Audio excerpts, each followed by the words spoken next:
மூகம் கரோதி வாசாலம் பங்கும் லங்கயதே கிரிம் யத்கிருபாதமகம் வந்தே பரமானந்த மாதவம். சென்ற வகுப்பில் முதலாவது அத்தியாயத்தினுடைய சாரத்தை பார்த்தோம். கீதையினுடைய முதலாவது அத்தியாயத்தில் முதல் பாதி வரை கதையுடன் தான் இருந்ததாக பார்த்தோம்.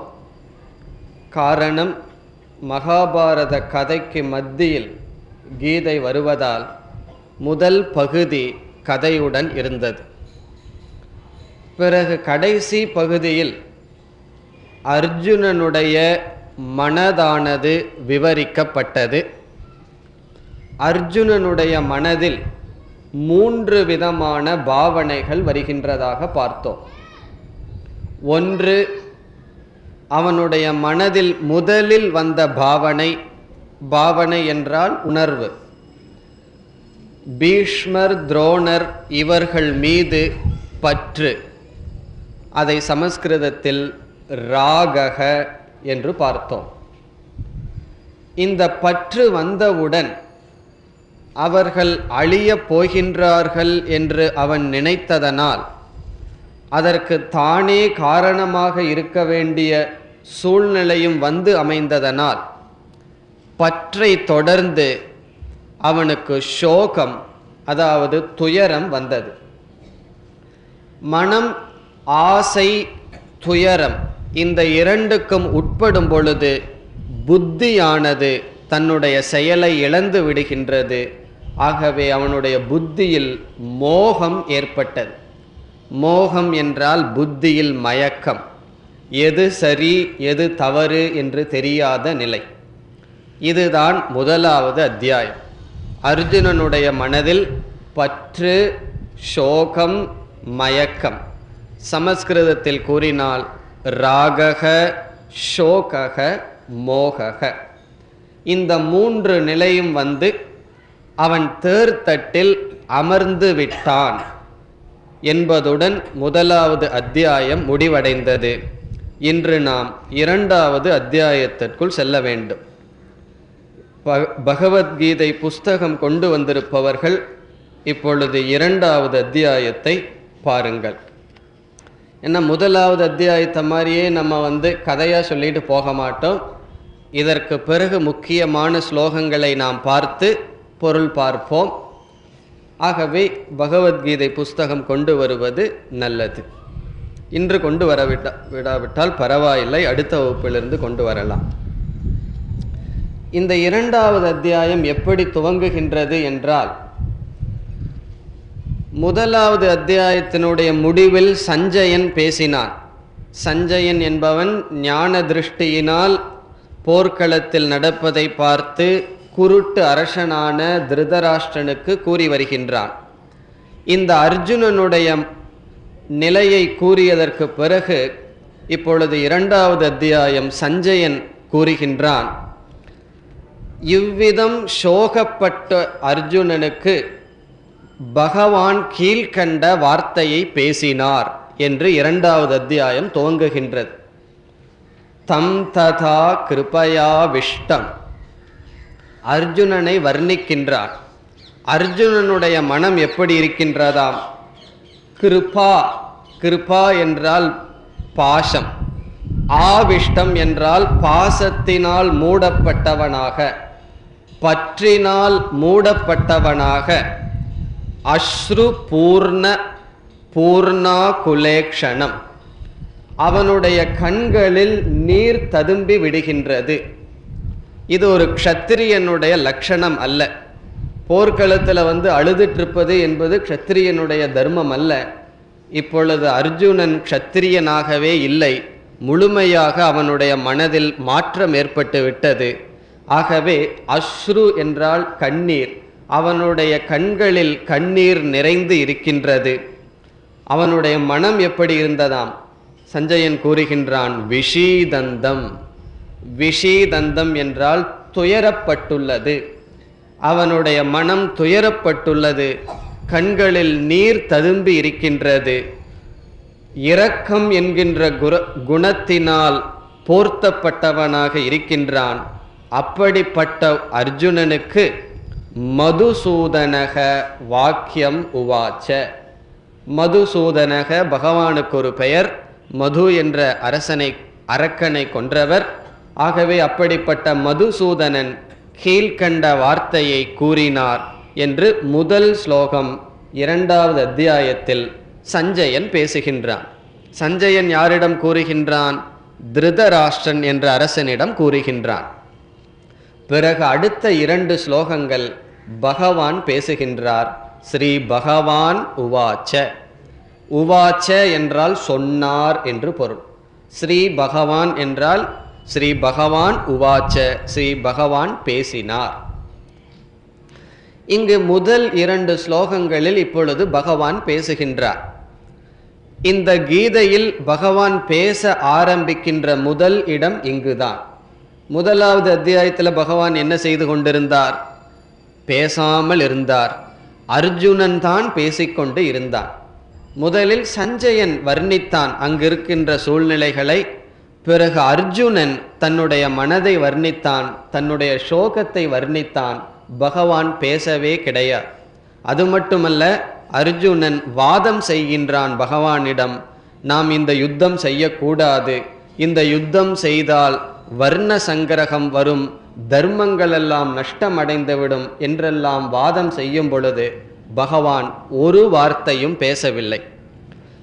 இப்பொழுதும் கூட பகவான் ஒரு குருவாக இருந்து இந்த 2 வாக்கியத்தை 2 ஸ்லோகத்தை பேசவில்லை. ஒரு நண்பனாக இருந்து கொண்டுதான் பகவான் பேசுகின்றார்.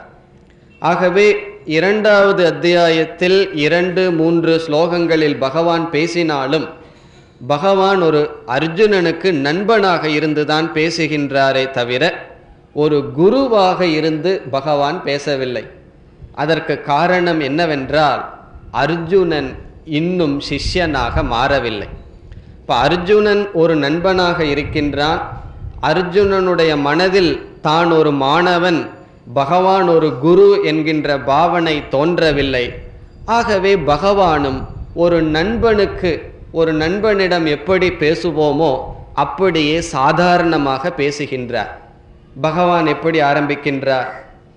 குதஸ்துவா கஷ்மலமிதம் விஷமே சமுபஸ்திதம் அனார்யஜுஷ்டமஸ்வர்க்யம் அகீர்த்திகரம் அர்ஜுன.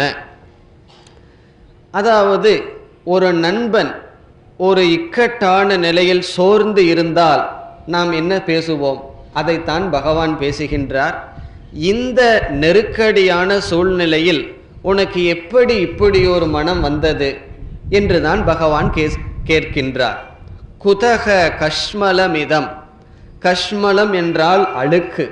இந்த மன சோர்வானது உனக்கு எங்கிருந்து வந்தது அர்ஜுனா? அதுவும் எப்பொழுது? இந்த நெருக்கடியான சூழ்நிலை. போர் ஆரம்பிப்பதற்கு இப்பொழுது தயாராக இருக்கின்றோம். சங்குகள்லாம் ஊதப்பட்டு விட்டது. கொஞ்ச நேரத்துக்கு முன்னாடி வந்திருந்தாவது உன்னிடம் பேசலாம். இந்த முக்கியமான சூழ்நிலையில் உனக்கு எப்படி இந்த மனசோர்வு வந்தது என்று கேட்கின்றார். பிறகு சொல்கின்றார், அனார்யஜுஷ்டம். இது ஒரு நல்ல மனிதனுக்கு, உயர்ந்த மனிதர்களுடைய செயல் அல்ல. பிறகு அகீர்த்திகரம், இது உனக்கு புகழை தருவதும் அல்ல. பொதுவாக க்ஷத்திரியர்கள் புகழை விரும்புவார்கள் என்று சொல்லப்படும். அந்த காலத்து அரசர்கள் எல்லாம் பார்த்தா தன்னுடைய பெயர் புகழ் இது விரும்ப வேண்டும் என்று விரும்புவார்களாம். ஆகவே பகவான் சொல்றார், அகீர்த்தி, உனக்கு கீர்த்தி இல்லாமல் போகிவிடும். ஆகவே நீ இதை செய்யக்கூடாது என்று கூறுகின்றார். பிறகு 2வது ஸ்லோகத்தில் மீண்டும் பகவான் சொல்றார், க்ளைப்யம் மாஸ்மகமக. அர்ஜுனனுக்கு எந்த வார்த்தையை சொன்னால் மீண்டும் சோகம் வருமோ அதை பயன்படுத்துகின்றார் பகவான். ஒரு சமயத்தில் அர்ஜுனனுடைய சோகத்தினுடைய உச்சகட்டத்துக்கு கொண்டு போய்த்தான் அவனுக்கு சிஷ்யன் என்கின்ற புத்தி வர வேண்டுமோ என்னமோ. ஆகவே பகவான் ஒரு கடினமான சொல்லை பயன்படுத்துகின்றார். கிளைபியம் என்றால் அழியின் தன்மையை அடையாதே. நீ ஆண் என்றும் என்னால் ஏற்றுக்கொள்ள முடியாது, நீ பெண் என்றும் என்னால் ஏற்றுக்கொள்ள முடியாது. அப்படிப்பட்ட அழியினுடைய தன்மையை நீ அடையாதே. க்ஷத்திரியன் என்கின்ற வேஷத்தில் அழுது கொண்டு இருக்கின்றாய், அப்படிப்பட்ட மனநிலையை நீ அடையாதே. கிளைபியம் மா ஸ்மகமக. பிறகு மிக மிக கீழான ஹிருதய தௌர்பல்யம், ஹிருதயத்தில் இருக்கின்ற இந்த பலகீனத்தை விட்டுவிட்டு த்யக்த்வா உத்திஷ்ட பரந்தப, நீ எழுந்திரு அர்ஜுனா என்று கூறுகின்றார். ஆகவே இந்த 2 ஸ்லோகத்தில் பகவான் ஒரு நண்பனுக்கு கொடுக்கின்ற உபதேசத்தை கொடுக்கின்றார். இந்த சூழ்நிலையில் உனக்கு இப்படி ஒரு மனம் வந்தது, நீ இந்த ஹிருதய தௌர்பல்யத்தை விட்டுவிட்டு எழுந்திரு அர்ஜுனா என்று கூறுகின்றார். பகவான் அர்ஜுனன் பேசிய தர்மசாஸ்திரத்தை பற்றி என்னென்னமோ முதலாவது அத்தியாயத்தில் பேசினான். அதை பற்றி எதுவும் சொல்லாமல் சாதாரணமாக கூறுகின்றார், உனக்கு இது உகந்தது அல்ல, உனக்கு புகழையும் தருவதல்ல என்று கூறுகின்றார். பிறகு அடுத்ததாக அர்ஜுனன் பேசுகின்றான். அர்ஜுனக உவாச்ச, அர்ஜுனன் பேசுகின்றான். முதல் இந்த ஸ்லோகங்கள் தான் முக்கியமான ஸ்லோகங்கள். இதில் ஒவ்வொரு ஸ்லோகத்திலும் அர்ஜுனனுடைய மனம் படிப்படியாக மாறி வருகின்றது. இறுதியில் அர்ஜுனன் ஒரு சிஷ்யனாக, ஒரு நல்ல மாணவனாக மாற இருக்கின்றான். அந்த மாற்றம் இப்பொழுது வருகின்ற ஒவ்வொரு ஸ்லோகங்களிலும் அவனுடைய மன மாற்றத்தை நாம் தெளிவாக பார்க்க முடிகிறது. முதலில் என்ன சொல்கின்றான்? கதம் பீஷ்மமகம் சங்கே துரோணம் ச மதுசூதன இஷுபி பிரதியோத்ஸ்யாமி பூஜார்ஹா வரிசூதன. இந்த 4வது ஸ்லோகத்தில் என்ன கூறுகின்றான்? என்னால் எப்படி பீஷ்மர் துரோணர் இவர்கள் மீது அம்பை விட முடியும்? காரணம் என்ன? நான் அன்புடன் அவர்களோடு வாழ்ந்து வந்தேன். என்னை அவர் வளர்த்தினார்கள், என்னை அவர் காப்பாற்றினார்கள். இந்த அம்பை விடும் அறிவையே கொடுத்தது துரோணர், என்னை வளர்த்தியது பீஷ்மர். இப்படிப்பட்டவர்களிடம் எப்படி என்னால் அம்பை விட்டு அவர்களை கொல்ல முடியும்? இப்போ முதல் அத்தியாயத்தில் என்ன சொன்னான்? இவர்களை நாம் கொல்லக்கூடாது, காரணம் என்றால் அதர்மம் என்று சொன்னான். ஆகவே அவனுடைய செயலில் ஒரு தர்மம் இருப்பதாக காட்டினான். இப்பொழுது சற்று அவனுக்குள்ளேயே வெளிப்படையாக வருகின்றான், இது தர்மமோ அதர்மமோ, பீஷ்மர் துரோணரை என்னால் கொல்ல முடியவில்லை. காரணம், அவர்களை நான் நேசிக்கின்றேன். கதம் என்றால் எப்படி, பீஷ்மம் துரோணம், இந்த யுத்த களத்தில் பீஷ்மரையும் துரோணரையும் என்னால் கொல்ல முடியும். காரணம் என்ன? பூஜார்ஹா, அவர்கள் பூஜைக்கு உரியவர்கள். அர்ஹதி என்றால் நமக்கு தமிழ்லையும் கூட சொல்லுவான், அவருக்கு அர்ஹதி இருக்கா, தகுதி என்று பொருள். பூஜார்ஹா என்றால் பீஷ்மர் துரோணர் இவர்கள் பூஜைக்கு உரியவர்கள். இவர்களை எப்படி அம்புகளினால் நான் போராடுவேன், அம்புகளை இவர்கள் மீது எப்படி நான் தொடுப்பேன் என்று கேட்கின்றான். இப்போ இந்த இடத்துல அர்ஜுனனுடைய மனம் சற்று திறந்துள்ளது, கொஞ்சம் உண்மைக்கு வருகின்றான். முதலில் அவனுக்குள் இருக்கின்ற பலகீனத்தை தர்மம் பேசி மறைத்தான். இப்பொழுது அவ்விதம் மறைக்க முடியவில்லை, சற்று தெளிவாகவே கூறுகின்றான், பீஷ்மர் துரோணரை எப்படி நான் கொல்ல முடியும்? பிறகு கிருஷ்ணருக்கு ஒரு அடைமொழி கொடுக்கின்றான், அரிசூதன. அரிசூதன என்றால் பகைவர்களை கொல்லும் இறைவா. பகைவர்களை நாம் கொல்லலாம், ஆனால் பீஷ்மர் துரோணரை எப்படி கொல்ல முடியும் என்பதுதான் அதனுடைய கருத்து. இப்ப பகவான் பீஷ்மர் துரோணருக்கு பதுவா துச்சாதனன் முன்னாடி நிறுத்தி இருந்தார்னு வச்சுக்குவோம், அர்ஜுனனுக்கு இன்னும் ரோஷம் வந்திருக்கும், இந்த மனம் மாற்றம் வந்திருக்கா.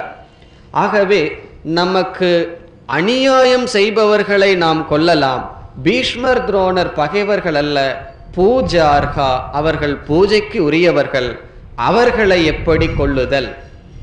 இனி அடுத்த ஸ்லோகத்தில் அவன் கூறுகின்றான், 5வது ஸ்லோகத்தில், இங்கும் ஒரு பெரிய மனமாற்றம் அர்ஜுனனுக்கு வருகின்றது. இந்த குரு என்ற தகுதியை உடையவர்களை நாம் கொன்று அவர்களினுடைய இரத்தத்தினால் வருகின்ற ராஜ்யத்தை அனுபவிப்பதை விட பிக்ஷை எடுத்து வாழ்வது சிறந்தது என்று கூறுகின்றான்.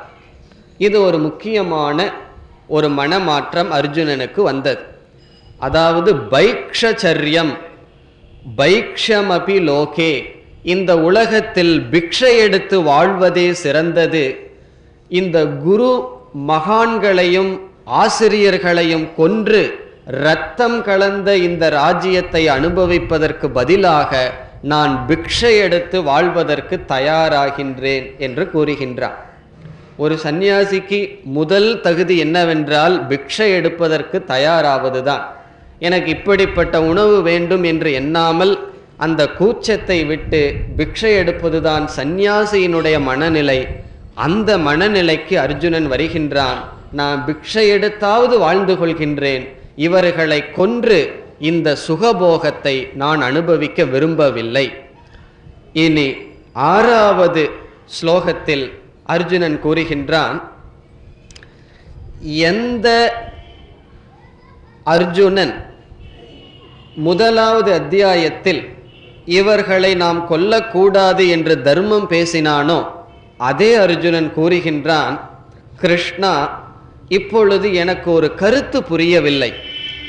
இவர்களை நாம் வெல்லுவது முறையா அல்லது இவர்கள் நம்மை வெல்லுவது முறையா?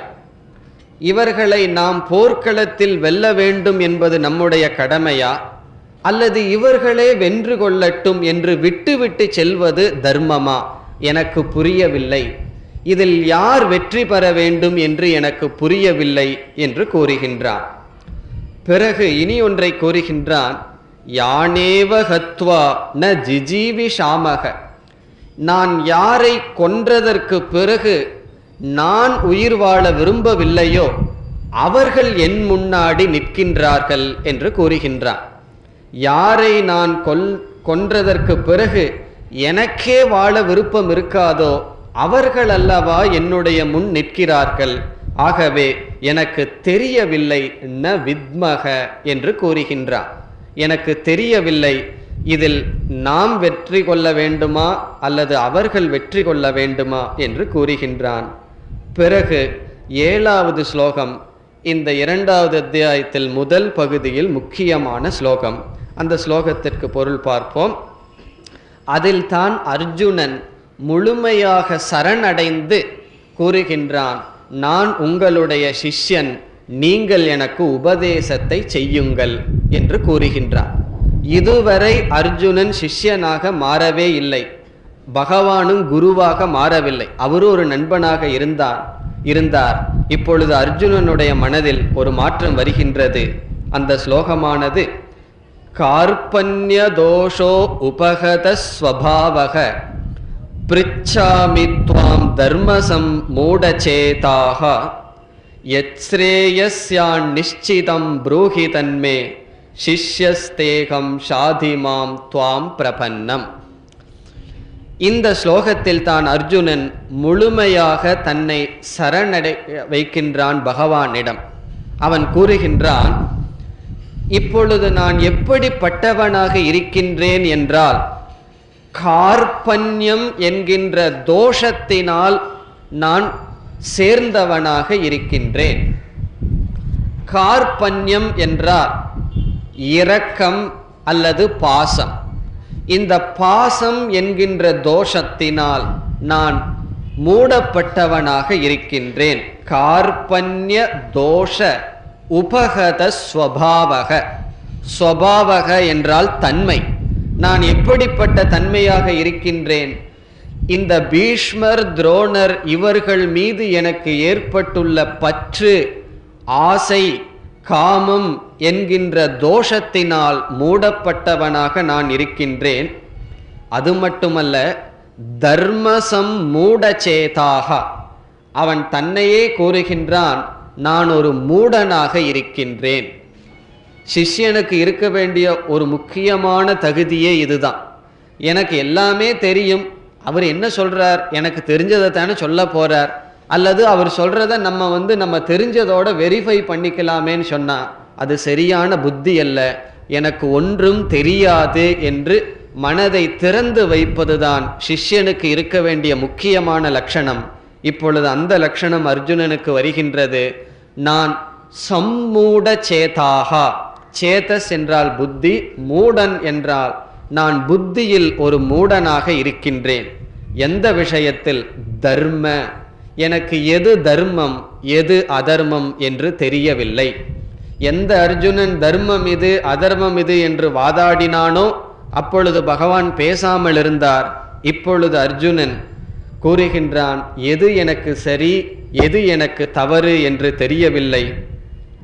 பிறகு நான் வாழ்க்கையில் எதை அடைய வேண்டும் என்று எனக்கே தெரியவில்லை. இந்த உலகத்தில் இதுதான் எல்லாத்துக்கும் இருக்கின்ற குறை. நமக்கு எது வேண்டும்னு நமக்கே தெரியாது. நம்ம மற்றவங்கிட்ட கேட்போம், வாட் டு யூ வாண்ட்னு, உனக்கு என்னப்பா வேணும்னு கேட்போம். ஆனால் எனக்கு என்ன வேண்டும்னு எனக்கு தெரியுமா என்றால் தெரியவில்லை. அதை அர்ஜுனன் கூறுகின்றான், எனக்கு எது தேவை என்று தெரியவில்லை. ஆகவே எனக்கு எது நன்மையோ அதை நீங்கள் எனக்கு கொடுங்கள்.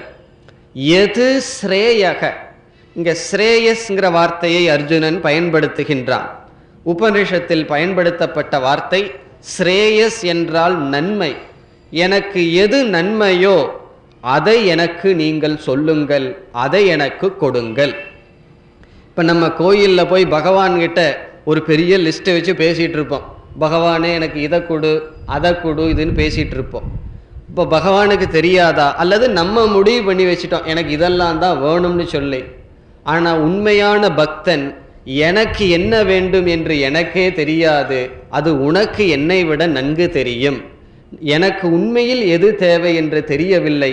ஆகவே எது ஸ்ரேயக ஸ்யாத், அதை நிச்சயமாக புரூஹி மே, அந்த ஸ்ரேயஸை எனக்கு நீங்கள் சொல்லுங்கள், என்னிடம் அதை கொடுங்கள். பிரிச்சாமி, நான் உங்களிடம் கேட்கின்றேன் என்று வாயை விட்டு கேட்கின்றான். எனக்கு எது மேலானதோ அதை நீங்கள் எனக்கு சொல்லுங்கள். பிறகு மீண்டும் சொல்கின்றான், அகம் தே சிஷ்யக. அகம் என்றால் நான், தே என்றால் உங்களுடைய சிஷ்யன், நான் உங்களுடைய சிஷ்யன். அதாவது உங்களுடைய மாணவனாக இப்பொழுது என்னை நான் பாவிக்கின்றேன். ஆகவே நீங்கள் என்ன செய்ய வேண்டும்? மாம் ஷாதி, மாம் என்றால் என்னை, ஷாதி என்றால் காப்பாற்றுங்கள். எப்படி காப்பாற்ற வேண்டும்? நான் குழம்பி இருக்கின்ற எனக்கு சரியான பாதையை காட்டி காப்பாற்றுங்கள். ஆகவே எனக்கு எது மேலானதோ அதை நீங்கள் உபதேசம் செய்யுங்கள். பிறகு தன்னையே அர்ஜுனன் கூறுகின்றான். பகவான் நினைக்கலாம், நீ என்னுடைய நண்பனாயிற்றே, நான் எப்படி உனக்கு குருவாக இருந்து உபதேசம் செய்ய முடியும் என்றால் அர்ஜுனன் கூறுகின்றான், துவாம் பிரபன்னம், உங்களை நான் சரணடைகின்றேன். பிரபன்னம் என்றால் சரணடைதல். உங்களை நான் சரணடைகின்றேன். உங்களை சரணடைந்த உங்களுடைய சிஷ்யனான என்னை இப்பொழுது ஷாதி, என்னை காப்பாற்றுங்கள். என்னை காப்பாற்றுங்கள் என்றால் எனக்கு உபதேசத்தை கொடுங்கள். இப்போ அர்ஜுனன் கேட்கல, இதை நீங்கள் செய்யுங்கள், எதை நீங்கள் செய்தால் எனக்கு நன்மையோ அதை நீங்கள் செய்யுங்கள் என்று இந்த ஸ்லோகத்தில் தான் முழுமையாக அர்ஜுனனுடைய மனதில் முழு மாற்றம் வருகின்றது. இந்த மாற்றத்தில் அர்ஜுனன் சிஷ்யனாகின்றான். இப்போ அர்ஜுனன் சிஷ்யன் ஆகிவிட்டால் பகவான் என்னவா மாறிடுவார்? பகவான் குருவாக மாற இருக்கின்றார்.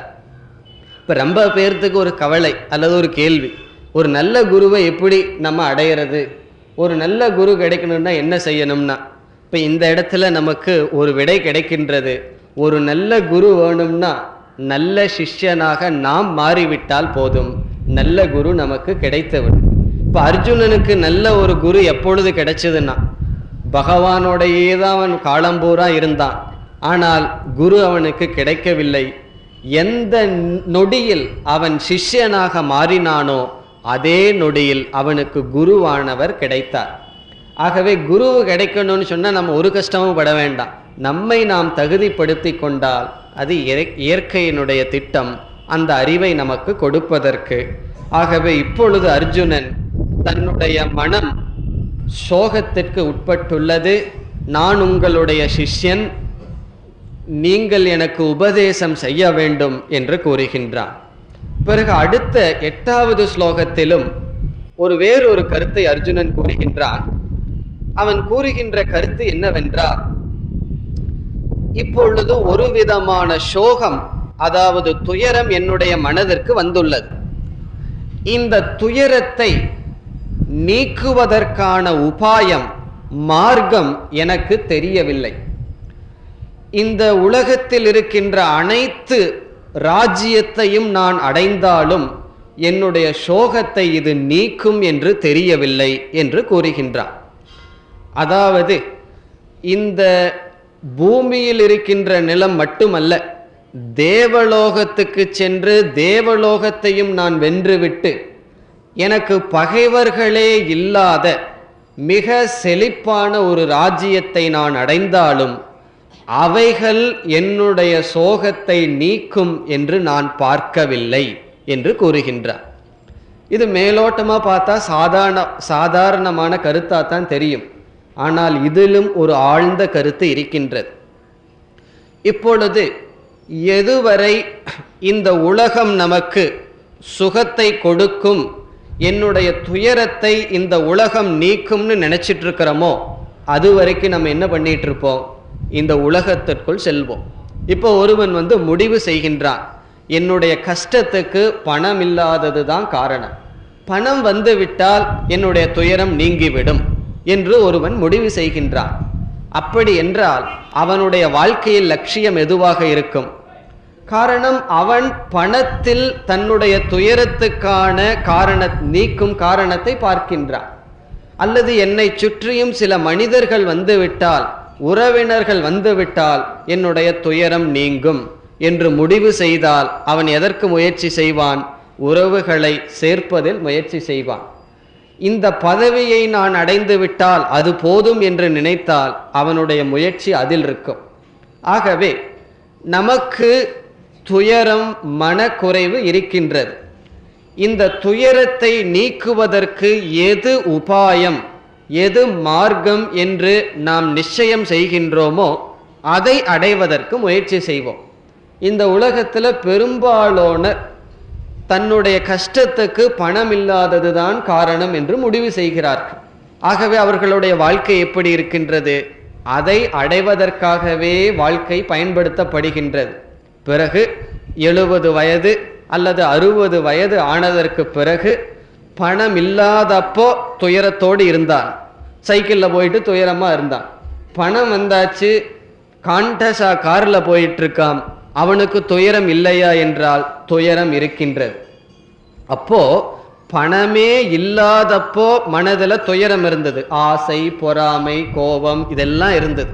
அவன் துயரப்பட்டு கொண்டிருந்தான். என்ன முடிவு செய்தான்? பணம் வந்தா என்னுடைய துயரம் போகும்னு முடிவு செய்தான். பணம் வந்து விட்டது, துயரம் போகவில்லை. இப்போ எந்த வயதில் இது தெரியுது? 70 வருஷம் பணம் சம்பாரிச்சதுக்கு அப்புறம்தான் இது தெரியுது, பணம் வந்தாலும் கூட துயரம் போகாது, பதவி வந்தாலும் நம்மை சுற்றி மக்கள் வந்தாலும் துயரம் போகாது என்று தெரிந்து கொள்கின்றான். அது தெரிந்து கொள்கின்ற நேரம் வரும் பொழுது ரொம்ப டூ லேட்டுன்னு சொல்கிறோம் இல்லையா, அதுக்கப்புறம் அவன் என்ன செய்ய முடியும்? சுடுகாட்டுக்குத்தான் செல்ல முடியும். ஆகவே நம்முடைய வாழ்க்கையே இதுதான். என்னுடைய துயரத்தை எது நீக்கும் என்று நிச்சயம் செய்கின்றோமோ அதை அடைவதற்கு முயற்சி செய்கின்றோம். இப்பொழுது அர்ஜுனன் கூறுகின்றான், என்னுடைய துயரத்தை எது நீக்கும்னு அவனுக்கு தெரியல. அதனாலதான் பகவான் கிட்ட சொல்றான், எனக்கு உபதேசம் செய்யுங்கள்னு சொல்றான். ஆனால் ஒன்று அர்ஜுனனுக்கு தெரிகின்றது, என்னுடைய துயரத்தை எது நீக்காது. என்னுடைய துயரத்தை எது நீக்காது என்றால், இந்த உலகத்தில் இருக்கிற எல்லா பொருளும் என்னுடையதானாலும் எனக்கு துயரம் நீங்காது. இது மிக மிக ஆழ்ந்த கருத்து. இப்ப இந்த உலகத்தில் இருக்கிற ராஜ்யத்தை, அனைத்து ராஜ்யம், இந்த உலகமும் மட்டுமல்ல மேலுலகம், பிறகு அவன் வர்ணிக்கின்றான், இந்த ராஜ்யம் மிக மிக செழிப்பான ராஜ்யம், பகைவர்கள் இல்லாத ராஜ்யம், எனக்கு இந்த உலகத்தில் எந்த பகைவர்களும் இல்லாமல் எல்லா பொருளும் என்னுடையதானாலும் அவை எனக்கு வந்துள்ள துயரத்தை நீக்குவதாக நான் பார்க்கவில்லை. அப்ப இதிலிருந்து பகவான் உனக்கு இந்த ராஜ்யத்தை நான் எப்படியாவது நான் வெற்றி பெற்று தருகின்றேன்னு சொன்னா அர்ஜுனன் கேட்க மாட்டான். காரணம், இவை என்னுடைய துயரத்தை நீக்காது. இப்ப பீஷ்மர் துரோணை எல்லாம் உயிரோட வச்சும் கூட இந்த ராஜ்யத்தை கொடுப்பதாக இருந்தாலும் அர்ஜுனனுடைய துயரம் நீங்காது. இப்ப அர்ஜுனனுக்கு ஒரு பகுதி தெரிகின்றது, என்னுடைய துயரத்தை எவை நீக்காது என்று தெரிகின்றது. பிறகு என்னுடைய துயரத்தை எது நீக்கும் தெரியவில்லை. ஆகவே சரணடைகின்றான். இதுதான் சிஷ்யனுடைய உத்தமமான குணம். எனக்கு வாழ்க்கையில் எவை தேவையில்லை என்று ஒரு சிஷ்யன் தான் முடிவு செய்ய வேண்டும். குரு உதவி செய்ய முடியாது. நீ இந்த பணத்தில் இருக்கிற ஆசையெல்லாம் விட்டுன்னு சொன்னா விடமாட்டான். அது சிஷ்யனாக விட்டு வர வேண்டும்.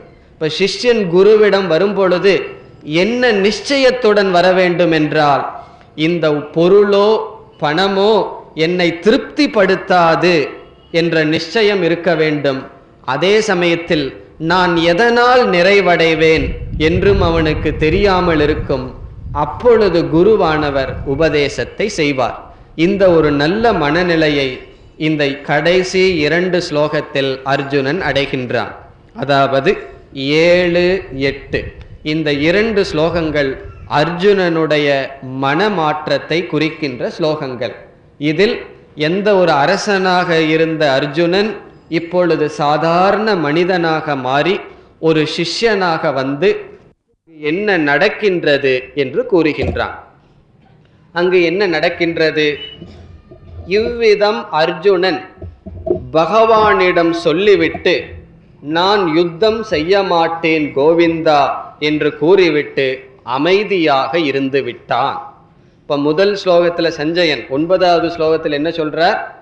பகவானிடம், ஹே கோவிந்தா, நான் யுத்தம் செய்ய முடியாது, என்னுடைய மனம் சோர்ந்து விட்டது, எனக்கு ராஜ்யத்தில் ஆசை இல்லை, எனக்கு எது தர்மம் எது அதர்மம் என்றும் தெரியவில்லை, உங்களுடைய சிஷ்யன் என்று கூறி அவன் தூஷ்ணீம் பபூவ, தூஷ்ணீம் என்றால் அமைதியாக அமர்ந்து விட்டான். இவ்விதம் ஒரு அமைதி வருகின்றது. அப்பொழுது பகவான் உபதேசத்தை ஆரம்பிக்கின்றார். அதை சஞ்சயன் கூறுகின்றான். இவ்விதம் சொல்லப்பட்ட கிருஷ்ணன் ஒரு புன்னகையுடன், இப்ப கிருஷ்ணர் எப்படி உபதேசத்தை ஆரம்பிக்கின்றார்னு சஞ்சயன் வர்ணிக்கின்றார். ஒரு அசட்டு சிரிப்புடன் ஆரம்பிக்கின்றாராம் கிருஷ்ணர். இங்க அர்ஜுனன் இவ்வளவு துயரத்தில் உட்கார்ந்துட்டு இருக்கும் பொழுது ஒரு மேலான சிரிப்புடன், பிரகசன்னிவ பாரத, பிரகசனம் என்றால் ஒரு சிரிப்பு, ஒரு ஒரு அலட்சியமான ஒரு சிரிப்புடன் பகவான் இந்த 2 சேனைக்கு மத்தியில் துயரப்பட்டு கொண்டிருக்கின்ற அர்ஜுனனுக்கு கீழ்கண்ட உபதேசத்தை செய்ய ஆரம்பித்தார் என்று கூறுகின்றார். ஆகவே இந்த 10வது ஸ்லோகத்தில் பகவான் உபதேசத்தை ஆரம்பிக்கின்றார் என்று கூறி சஞ்சயன் முடிக்கின்றான். இனி 11வது ஸ்லோகத்தில் ஸ்ரீ பகவான் உவாச்ச, பகவான் உபதேசத்தை ஆரம்பிக்கின்றார். ஏற்கனவே பகவான் பேசினார் முதல் 2, 3 ஸ்லோகத்தில். அப்ப பகவான் எப்படி பேசினார்? ஒரு நண்பனாக பேசினார்.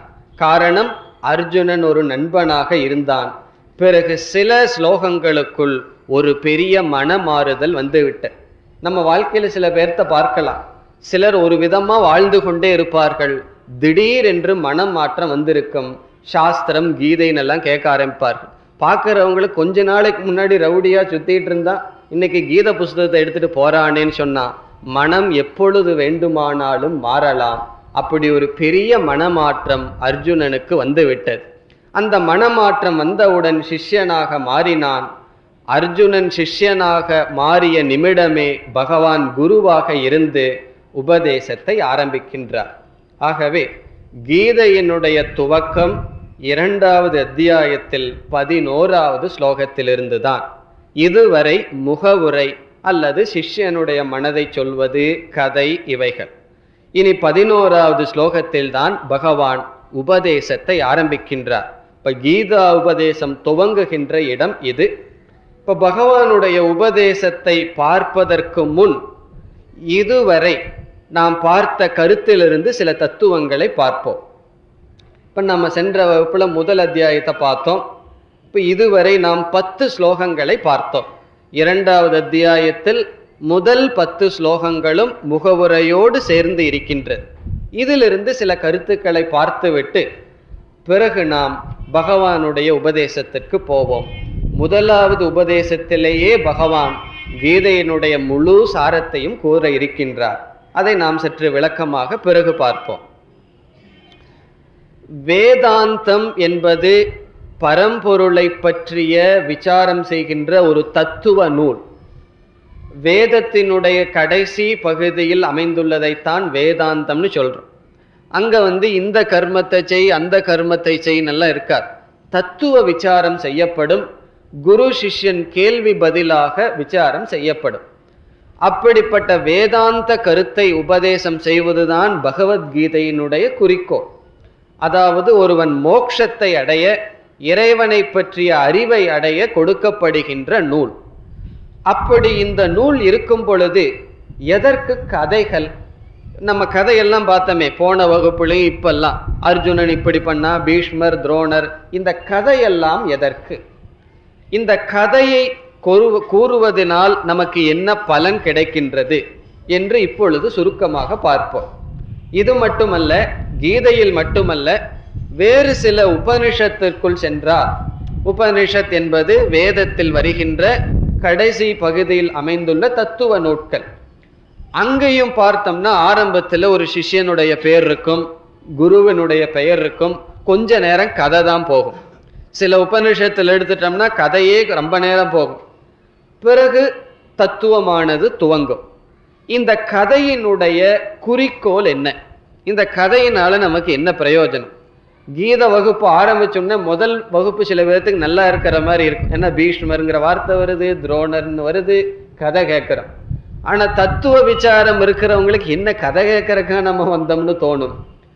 கதை கேட்பது இங்கு நம்மளுடைய கருத்து அல்ல, தத்துவத்திற்காக நாம் இங்கு வந்துள்ளோம்.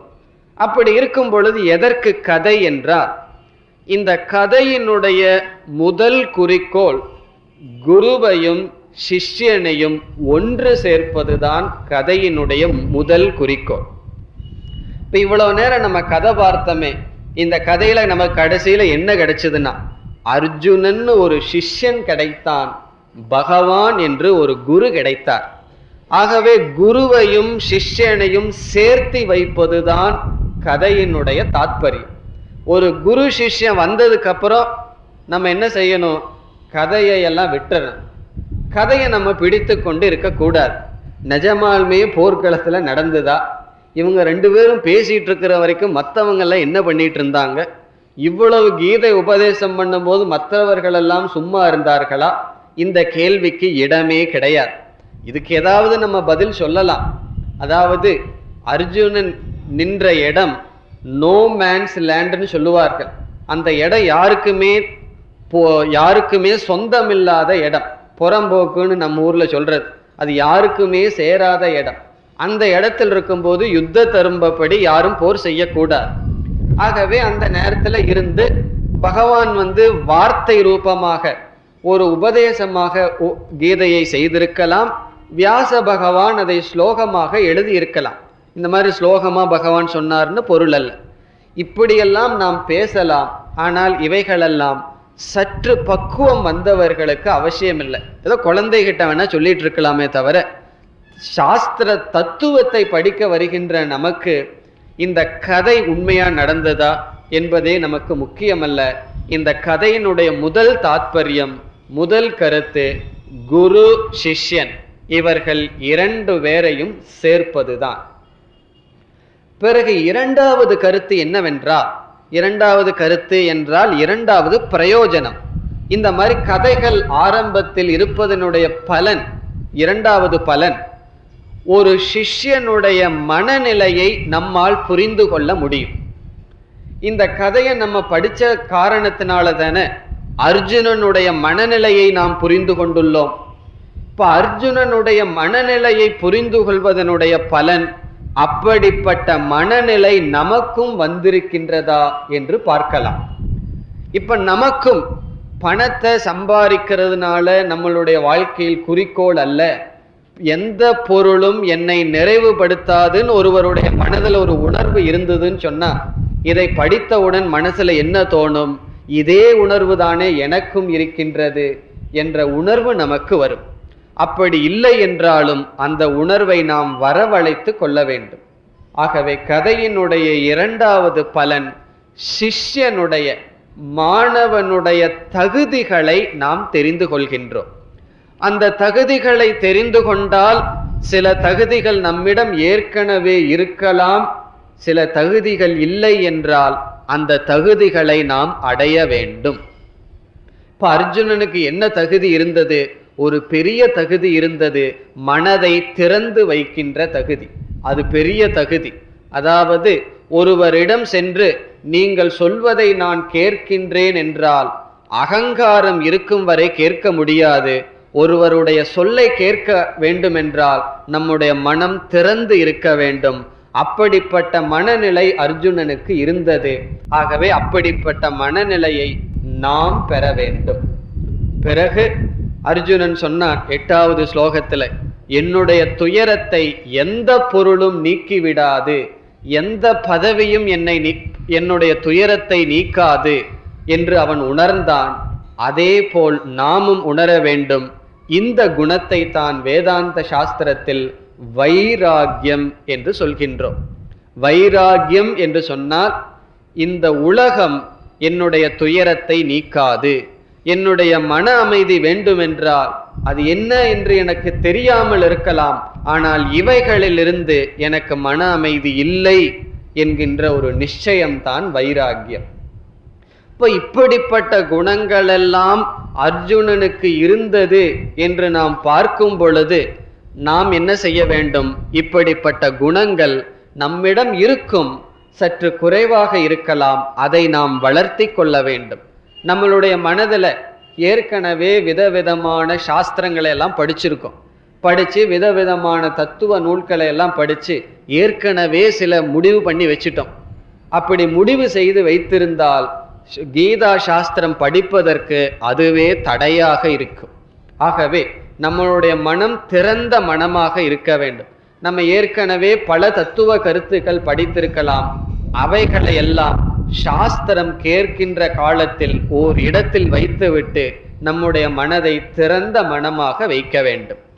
ஆகவே அர்ஜுனனுக்கு எப்படிப்பட்ட மனநிலை வந்தது என்று தெரிவதன் மூலமாக அந்த மனநிலையை நாம் அடைய வேண்டும். அது மட்டுமல்ல, பகவான் ஏன் அர்ஜுனனுக்கு மட்டும் உபதேசித்தார், வேறு யாருக்கு உபதேசிக்கவில்லையே என்று கேட்பார்கள். தர்மராஜா இருந்தார், அல்லது பீமனுக்கு உபதேசிக்கலாம், சகாதேவனுக்கு உபதேசிக்கலாம், ஏன் அர்ஜுனனுக்கு உபதேசித்தார் என்றால் நம்ம ரொம்ப சிந்திக்க வேண்டாம் இந்த கேள்விக்கு. ஒரே ஒரு பதில், அர்ஜுனன் கேட்டான், பகவான் உபதேசித்தார். துரியோதனை கேட்டிருந்தாலும் பகவான் உபதேசிச்சிருப்பார். சகுனி புத்தி மாறி கேட்டிருந்தாலும் பகவான் ரொம்ப சந்தோஷமா உபதேசிச்சிருப்பார். ஆகவே யாராக இருந்தாலும் ஞானம் என்பது கேட்டால் தான் கொடுக்கப்படும். ஏற்கனவே அறிவில்லாமல் இருப்பவர்கள் கேட்காமையே கூப்பிட்டு உட்கார வச்சு உபதேசத்தை ஆரம்பிச்சிருவார்கள். ஆனா சம்பிரதாயமா படித்து வருபவர்கள் அவர்கள் மற்றவர்களிடம் சொல்வதற்காக படிக்கவில்லை, அவர்களுக்காக படித்துள்ளார். அப்போ அப்படிப்பட்ட மகான்கள் எப்படி இருப்பார்? பேசாம இருப்பார், கிருஷ்ணரை போல். 1வது அத்தியாயத்தில் கிருஷ்ணர் ஏதாவது பேசினாரா? அல்லது வனவாசத்தில் இருக்கும்போது பகவான் உனக்கு ஆத்ம ஞானம் தேவை, நீ உட்காரு நான் சொல்றேன்னு சொல்லி ஆரம்பிச்சாரோ? அப்படி ஆரம்பிச்சா அர்ஜுனன் சொல்லியிருப்பான், எனக்கு போர் அடிக்குது, நீங்க வேற ஏதாவது பேசுங்கன்னு சொல்லியிருப்பான். ஆகவே பகவான் தப்பி தவறையும் கூட அர்ஜுனனிடம் ஆத்மா அப்படிங்கிற வார்த்தையே சொல்லல. ஒரு நண்பனாக பகவானை அர்ஜுனன் பார்த்தான், பகவானும் ஒரு நண்பனாக இருந்தார். இப்ப நம்மிடம் ஒரு சின்ன குழந்தை பேசுதுன்னு வச்சுக்கோ, அந்த குழந்தைகிட்ட எதை பேசணும்? ஒரு சின்ன குழந்தை பேசுது. இப்போ ஒருவர் என்னிடம் ஒரு சின்ன குழந்தைய கூட்டிட்டு வர்றார், 3ஆம் கிளாஸ் படிக்கிற குழந்தைய கூட்டிட்டு வர்றார். நான் அந்த குழந்தைகிட்ட வேதாந்தம் பேச ஆரம்பிச்சா என்ன ஆகும்? நாளை மணி நம்மளை கண்டாவே பயந்து ஓடிடும். இப்போ அந்த குழந்தைகிட்ட என்ன பேசணும்? நீ என்ன படிச்சுட்டு இருக்க, என்ன டிவி சினிமா பார்ப்பேன்னு பேசுனா அந்த குழந்தைக்கு அது சந்தோஷம். ஆகவே அர்ஜுனன் நண்பனாக இருக்கும் பொழுது பகவானும் நண்பன், சிஷ்யனாக மாறும் பொழுது பகவான் குரு. இப்ப இந்த வேதாந்த சாஸ்திரத்தை நாம் மற்றவர்களிடம் கேட்டுத்தான் பெற வேண்டும். அதை பகவான் சொல்ல இருக்கார். 4வது அத்தியாயத்துல சொல்லுவார், பணிந்தும் பணிவிடை செய்தும் இந்த ஞானத்தை கேட்டு பெறுவாயாக. பணிவுடனும் பணிவிடையுடனும் இதை நீ கேட்க வேண்டும் என்று பகவான் கூற இருக்கின்றார். ஆகவே இப்படிப்பட்ட சில தகுதிகள் எல்லாம், இப்படிப்பட்ட சில குணநலங்கள் எல்லாம் நாம் சிஷ்யர்களுடைய லட்சணங்களை தெரிந்து கொள்வதற்கு கதை பயன்படும். வேறொரு உபனிஷத்துல போனோம் அப்படின்னா, நச்சிகேதன் ஒருத்தன் இருப்பான், சின்ன பையன், யமதர்மராஜா கிட்ட போய் ஞானத்தை அடைவான். அவனுடைய தகுதிகள், அவனுடைய பேச்சுக்களை எல்லாம் கேட்கும் பொழுது எப்படிப்பட்ட தகுதிகளை நாம் அடைய வேண்டும் என்று தெரிந்து கொள்வதற்கு ஒரு வாய்ப்பு. இனி 3வது பிரயோஜனம் என்னவென்றால், இப்போ முதல் பிரயோஜனம் குரு சிஷ்யனை சேர்த்துறது. குரு சிஷ்யனை சேர்த்துனதுக்கு அப்புறம் கதை போயாச்சு, அது வரைக்கும் தான் கதை. இந்த குரு சிஷ்யனை சேர்த்துனதற்கு பிறகும் சிஷ்யனுடைய மனநிலையை புரிந்து கொள்வதற்கு பயன்படுகின்றது. 3வது குருவினுடைய தன்மையை புரிந்து கொள்வதற்கும் இந்த கதையானது பயன்படும். அதாவது எப்படிப்பட்ட குருவை நாம் நாட வேண்டும். சிஷ்யனுக்கு மட்டும் தகுதி சொன்னால் போதாது, குருவுக்கும் தகுதி வேண்டும். எப்படிப்பட்ட குருவை நாம் நாட வேண்டும் என்று கதைகள் மூலியமாக நமக்கு வரும். இப்ப சாஸ்திரம் குருவுக்கும் லட்சணம் சொல்கின்றது. குருவுக்கு 2 லட்சணம் சொல்கின்றது. நாம் யாரிடம் சாஸ்திரத்தை கேட்க வேண்டும், யாரை நாம் குருவாக ஏற்றுக்கொள்ள வேண்டும், அந்த குருவுக்கு 2 லட்சணம். ஒரு லட்சணம் என்னவென்றால், அவர் சம்பிரதாயமாக சாஸ்திரத்தை படித்திருக்க வேண்டும். அவர் சிஷ்யனாக இருந்து ஞானத்தை அடைந்திருக்க வேண்டும். இப்ப நாம யாரை குருவாக ஏற்றுக்கொள்கின்றோமோ அவருக்கு குரு இருக்க வேண்டும். அவருக்கு குரு இருக்க வேண்டும் என்று சம்பிரதாயத்தில், அதை தமிழில் கூறினால் மரபு என்று சொல்லப்படும், அந்த மரபில் வந்தவர்களிடம் தான் நாம் சாஸ்திரத்தை படிக்க வேண்டும். இப்ப யாராவது சொல்றாங்கன்னு வச்சுக்கோ, நானெல்லாம் தியானம் செய்து நானே கண்டுபிடித்த உண்மைன்னு சொன்னா அவர்களிடம் நாம் சரணடைய கூடாது. காரணம் என்ன? ஒரு மனிதனுடைய புத்தியில் தோன்றிய அறிவு சிலதெல்லாம் அவருக்கு சரியாக இருக்கலாம், ஆனால் அது எல்லோருக்கும் சரியாக பொருந்தி வராது. அதுமில்லாமல் ஒரு மனித புத்தியில் தோன்றிய அறிவு குறைக்கு உட்பட்டதுதான். அப்ப நம்ம யாரிடம் செல்கின்றோம்? வேறொரு குருவிடம், படித்தவரிடம் செல்கின்றோம். அவர் என்ன பண்ணியிருப்பார்? வேறொரு குருவிடம் படிச்சிருப்பார். அவர் இனி ஒரு குருவிடம் படிச்சிருப்பார். இப்ப முதல்ல எந்த குரு, யார் ஆதி குருன்னு சொன்னா நம்ம சொல்றோம் தட்சிணாமூர்த்தி.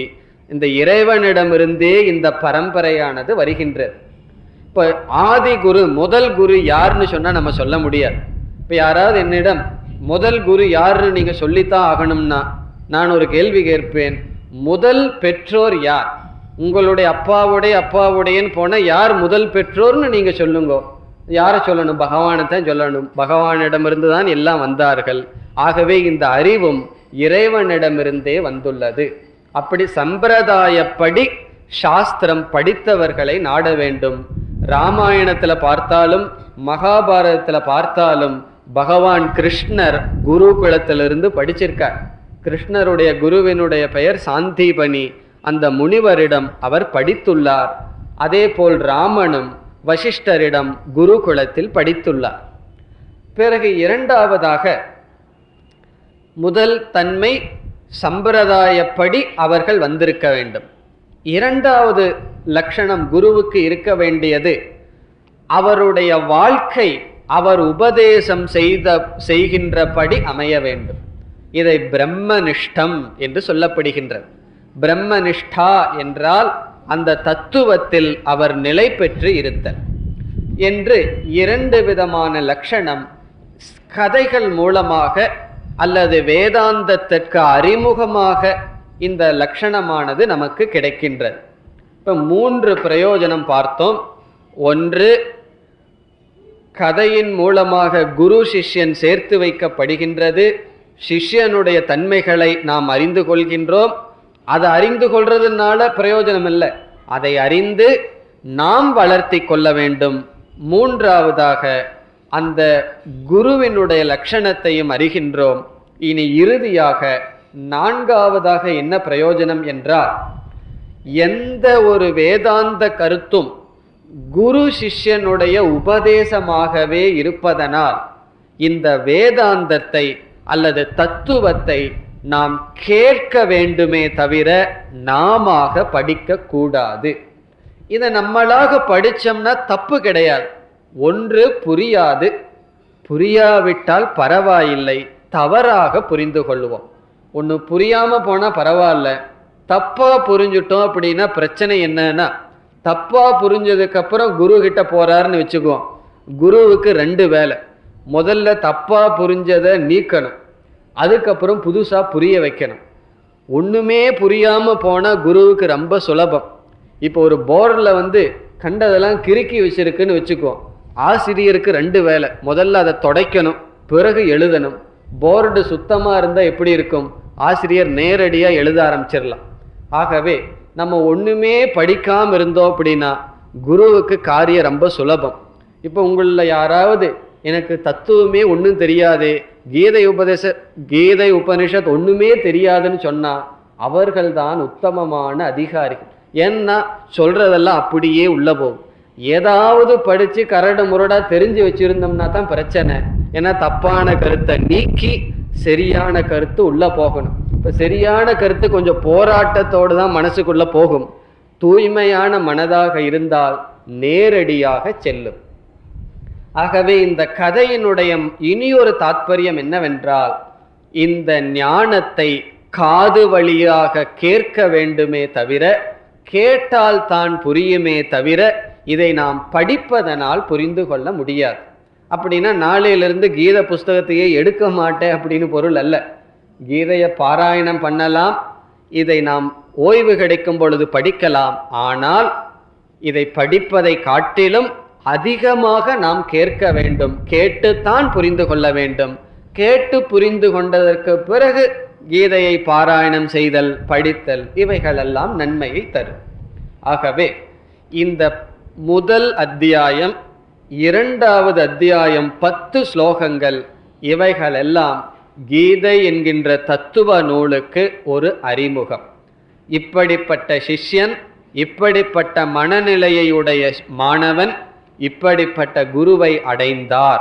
அவ்வளவுதான் இதுவரை நாம் பார்த்ததனுடைய சாரம். இப்பொழுது பகவான் என்ன உபதேசத்தை ஆரம்பிக்கின்றார் என்று அறிமுகம் படுத்துகின்றேன் என்று அடுத்த வகுப்பில் விளக்கமாக பார்ப்போம். அர்ஜுனனுடைய மனநிலை என்ன? சோகமான மனநிலையுடன் இருக்கின்றான். அது மட்டுமல்ல, திறந்த மனதுடன் இருக்கின்றான், சரணடைந்த புத்தியுடன் இருக்கின்றான். அப்படிப்பட்ட அர்ஜுனனுக்கு 11வது ஸ்லோகத்தில் பகவான் ஆரம்பிக்கின்றார்.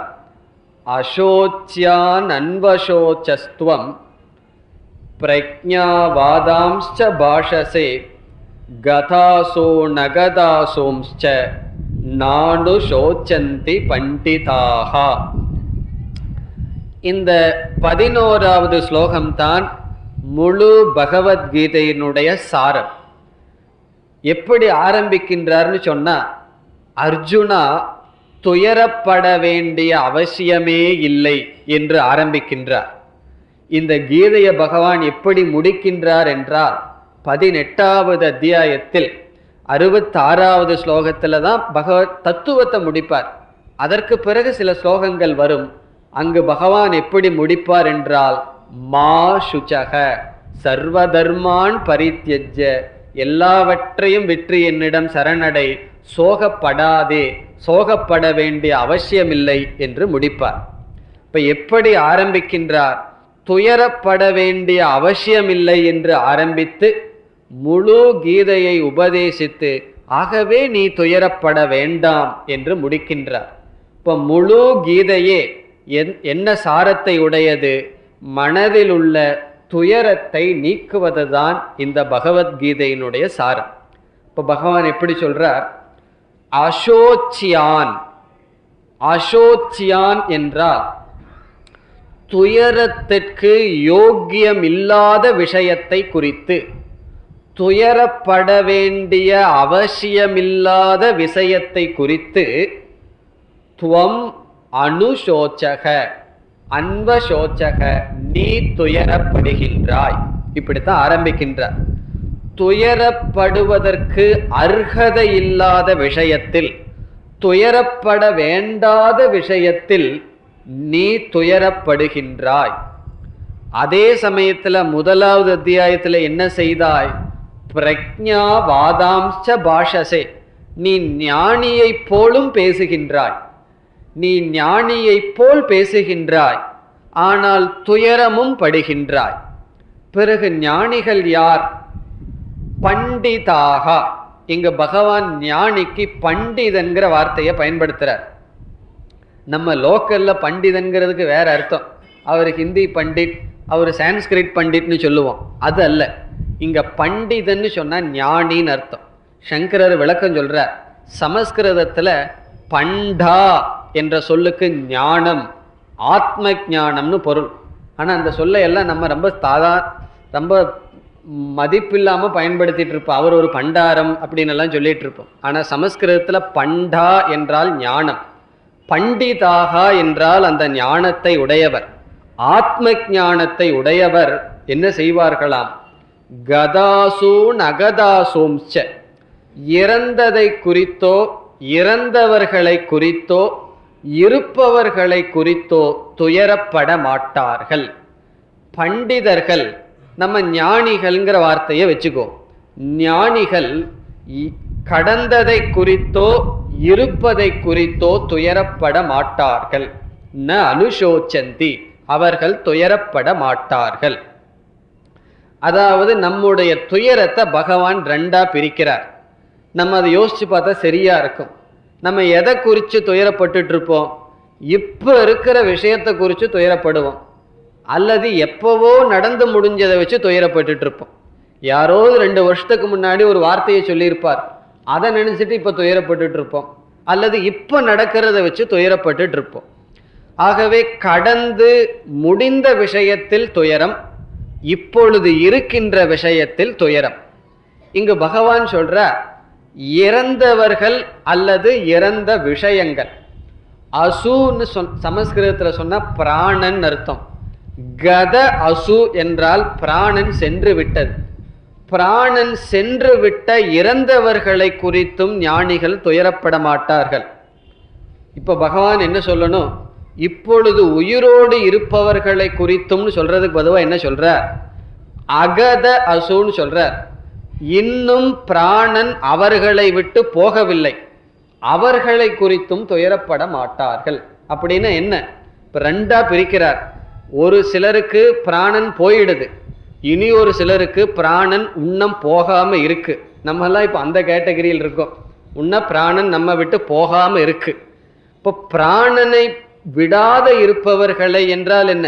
இப்பொழுது இருப்பவர்களை குறித்தோ அல்லது இறந்தவர்களை குறித்தோ பண்டிதர்கள் துயரப்பட மாட்டார்கள் என்று பகவான் சொல்றார்.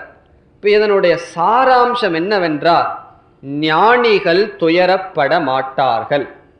ஞானிகள் துயரப்பட மாட்டார்கள் என்றால் அறியாமையில் இருப்பவர்கள் துயரப்படுவார்கள். துயரத்துக்கு அறியாமை காரணம் என்று பகவான் இங்கு நிலைநாட்டுகின்றார். மேலும் இந்த ஸ்லோகத்தினுடைய விளக்கத்தை நாம் அடுத்த வகுப்பில் பார்ப்போம். ஓம் பூர்ணமத பூர்ணமிதம் பூர்ணாத் பூர்ணமுதச்யதே பூர்ணஸ்ய பூர்ணமாதாய பூர்ணமேவாவசிஷ்யதே.